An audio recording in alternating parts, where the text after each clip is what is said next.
When Chappell Roan said motherhood was hell for her friends, ooh, she wasn't just making a statement, she was committing heresy against a carefully maintained political and urban fiction.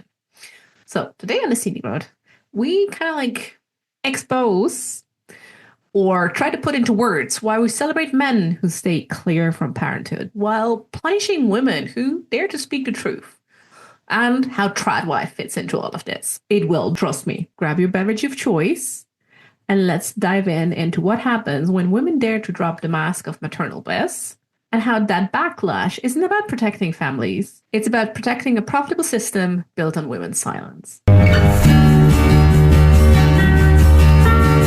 There's a different way to think about mental health, and it starts with slowing down. Sometimes the longest way around is the shortest way home, and that's exactly why we're taking the Scenic Route. Hi, I'm Jennifer Walter, host of the Scenic Route podcast.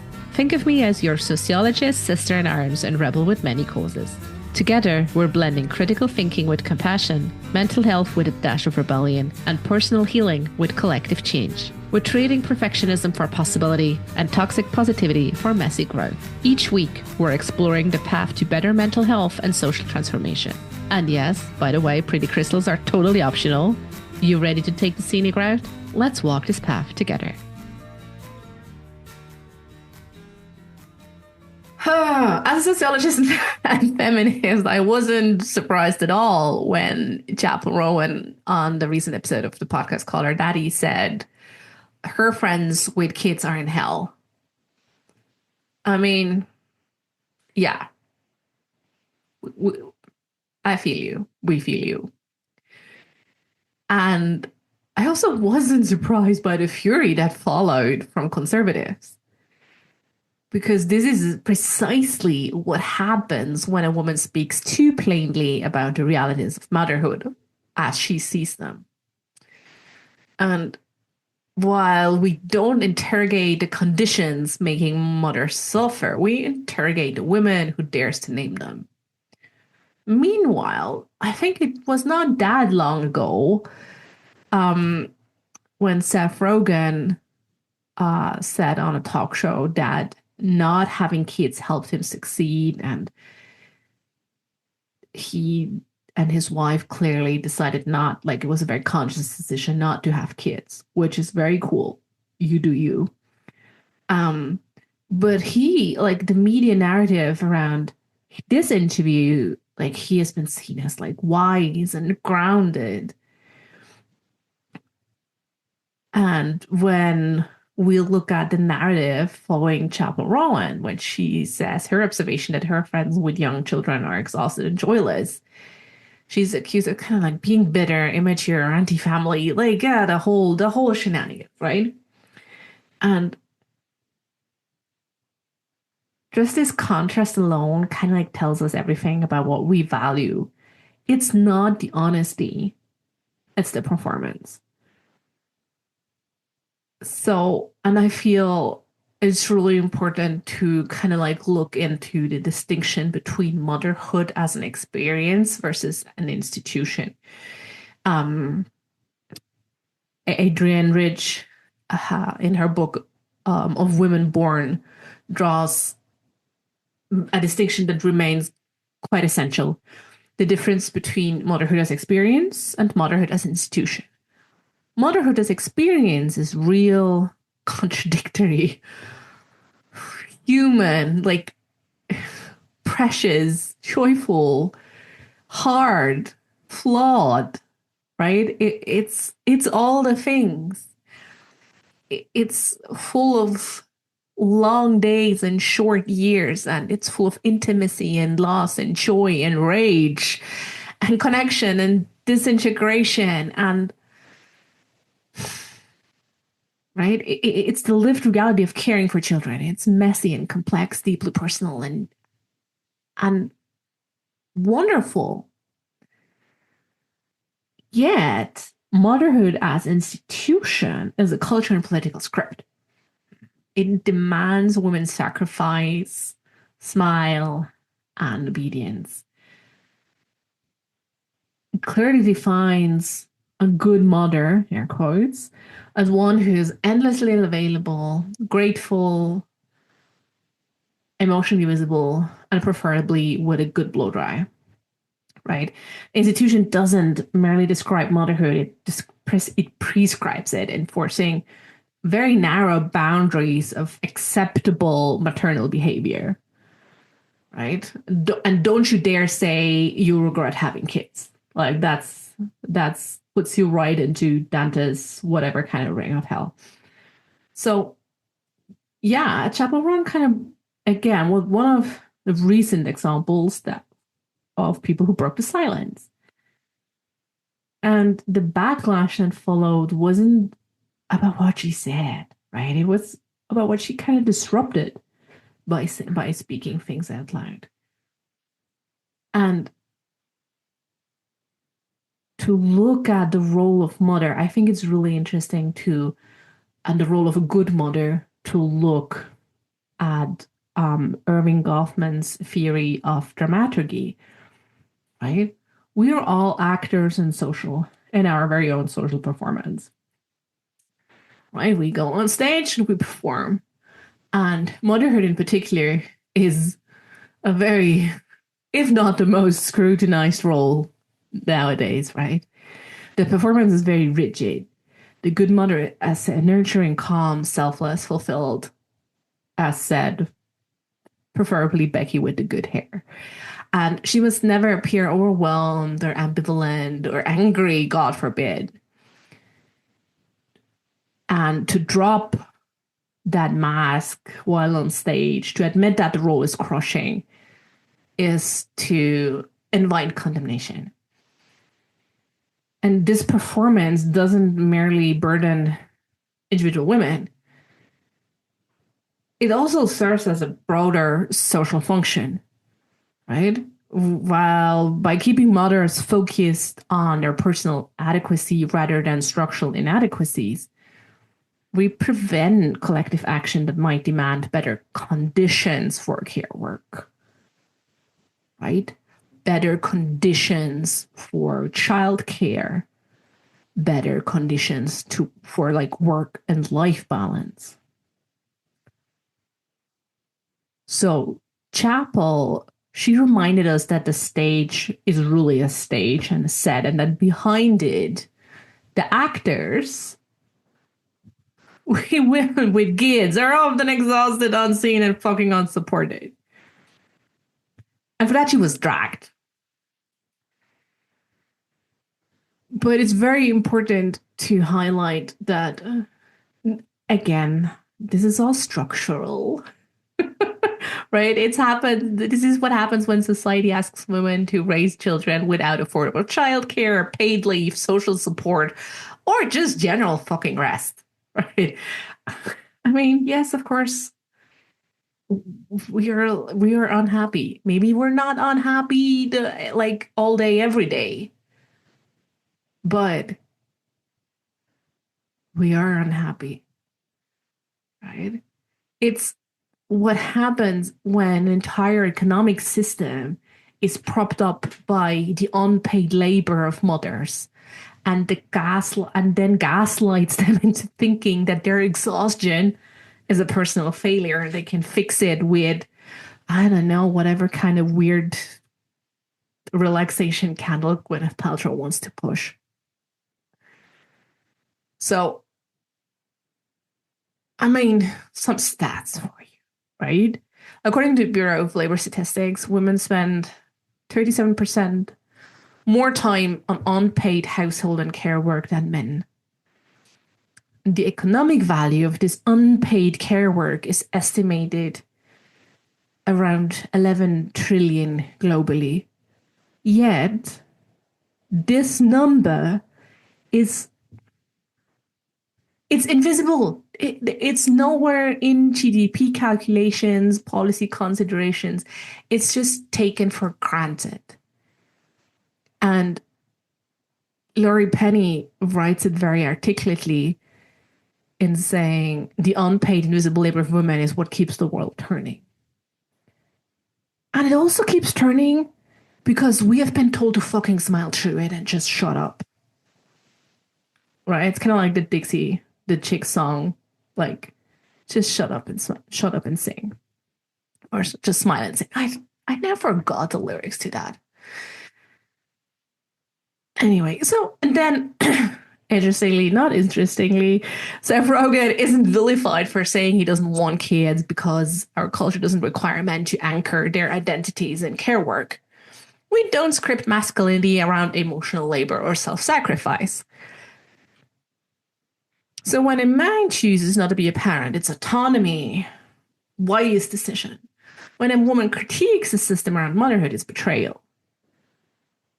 So Rogan is seen as practical, wise, smart.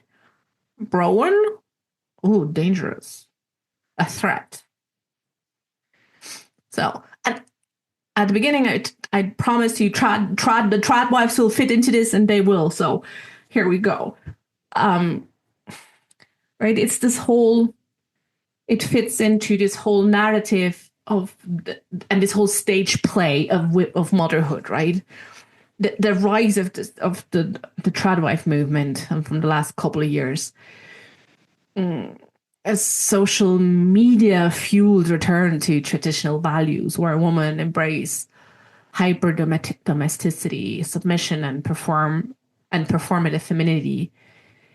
It isn't occurring in a political vacuum. Nothing is, right? It's directly connected to broader political currents that seek to redefine women's roles in increasingly restrictive ways.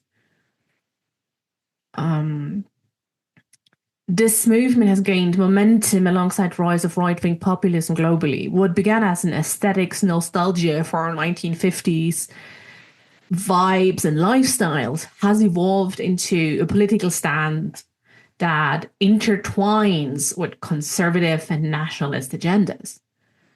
The tradwife ideal doesn't just romanticize motherhood, it actively promotes a return to patriarchal family structures where women's primary value is derived from their reproductive and domestic labor.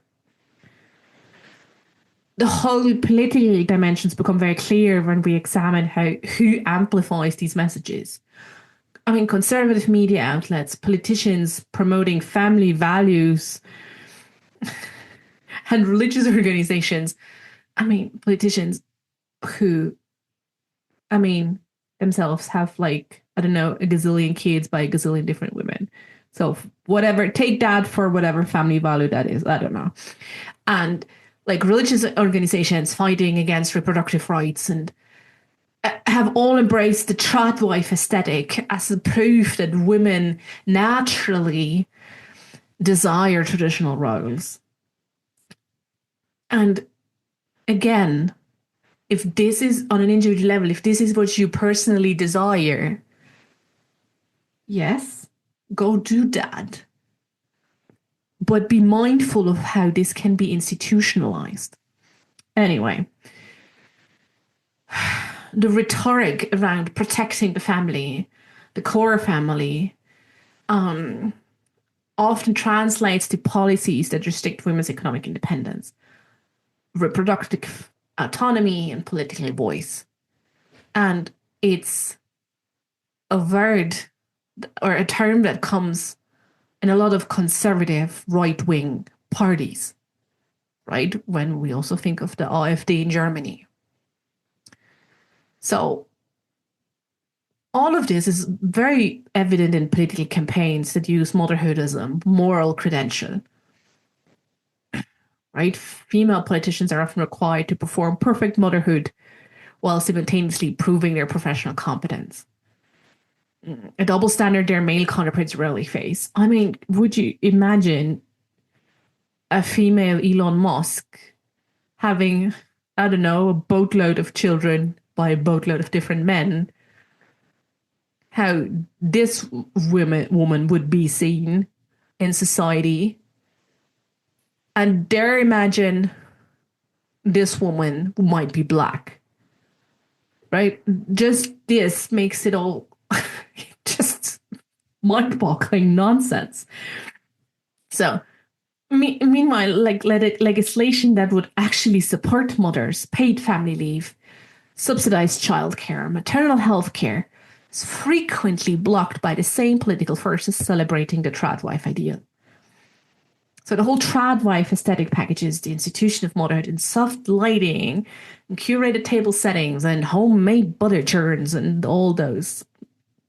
I don't, it doesn't fix the system, right? It just, I don't know. It paints it pink. And it doesn't sell support. It sells silence. And forget about the fact that a lot of these very popular tradwives are very wealthy women with very wealthy backgrounds. Sidemark. So, in states where reproductive rights are being rolled back, the tradwife narrative serves as a cultural reinforcement. Again, right? So suggesting that women's true fulfillment comes from embracing their biological air quotes destiny rather than fighting for bodily autonomy. And the political message becomes, if motherhood is your highest calling, why would you need control over when and how you enter it? Just be happy that you do. Be grateful that you do. And I mean, also just the fact that they're excluding anyone who is biologically not able to become a mother. Just another layer of nonsense. So in this political context, Roan's words, well, they're not just inconvenient for conservatives. They're unforgivable, right? Because she isn't romanticizing any of this. She's naming its cost. And that's your happiness. I mean, social psychologists could also explain this backlash through the lens of cognitive dissonance. And this is something why there was also a lot of backlash from individual mothers, right? Not just like from the media. When someone says something that threatens a belief we hold very close to us, really like an established assumption of who we are, like motherhood is the most fulfilling role a woman can have. If someone threatens that, we feel discomfort. And we do not like discomfort. So instead of confronting the belief and asking ourselves critically, why do we feel this discomfort? We rather lash out and attack. And studies show that we're particularly resistant to information that challenges beliefs tied to our identity or moral framework. And for many of us, rightly so, motherhood isn't just a role, right? It's more than that. For a lot of us, it is a part of our identity, which is okay. Yet, if you put it in a religious and more cultural conservative background, it becomes more or less everything you are. And if that everything you are is being threatened, it puts you like in a corner, like a scary cat ready to lash out, right? So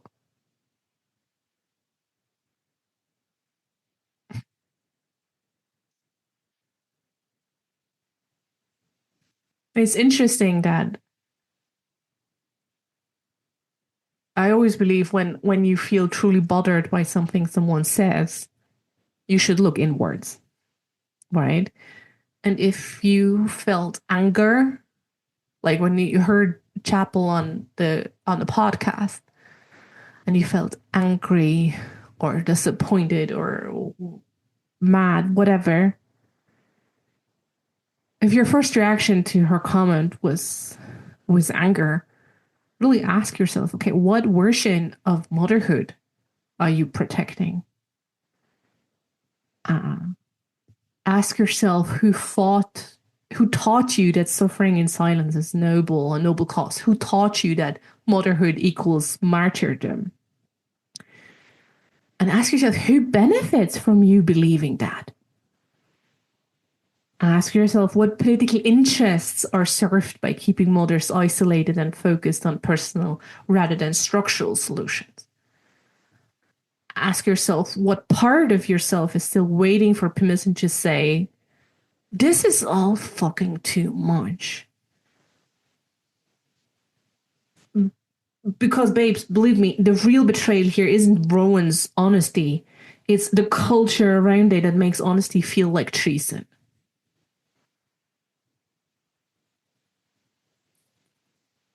So, and with that, I'm Jen, your Swiss sociologist and host of the Scenic Route podcast, a podcast for misfits, deep feelers, and those done pretending everything is fine. I talk about care, culture, social change, and the systems that shape us. If this resonates, I'm more than happy to welcome you again next week. Love us. And just like that, we've reached the end of another journey together on the Scenic Route podcast. Thank you for spending time with us. Curious for more stories or in search of the resources mentioned in today's episode? Visit us at scenicroutepodcast.com for everything you need. And if you're ready to embrace your scenic route, I've got something special for you. Step off the beaten path with my Scenic Route affirmation card deck. It's crafted for those moments when you're seeking courage, yearning to trust your inner voice, and eager to carve out a path authentically, unmistakably yours. Pick your Scenic Route affirmation today and let it support you. Excited about where your journey might lead? I certainly am. Remember, the Scenic Route is not just about the destination, but the experiences, learnings, and joy we discover along the way. Thank you for being here, and I look forward to seeing you on the Scenic Route again.